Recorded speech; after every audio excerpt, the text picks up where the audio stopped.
Hello and welcome to day 54 of Bedtime Welsh. And you did darllen yesterday, to read, so today we're going to give you a word that fits very neatly with that, which is the Welsh for book. A book is llyfr, llyfr. So you'll need a little bit of practice on the sh sound. Remember that's the L shape, l, and then you just add a little bit of air, l, sh, like that. So that's darllen, and now also llyfr. So the Welsh for a book is llyfr.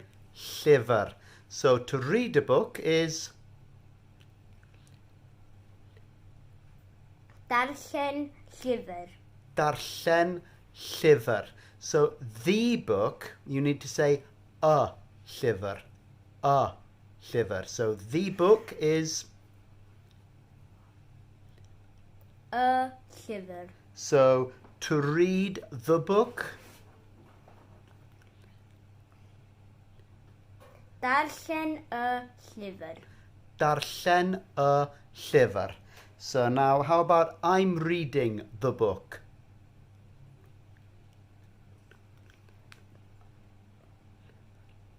Dwi'n darllen y llyfr. Dwi'n darllen y llyfr.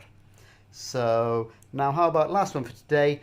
Because I'm reading the book.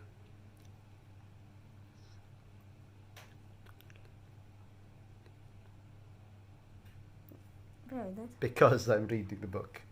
Achos dwi'n darllen y llyfr. Da iawn. Achos dwi'n darllen y llyfr. So plenty of practice there for your sh sounds and a useful new word for you. And we'll come back with something else tomorrow. Hwyl am y tro.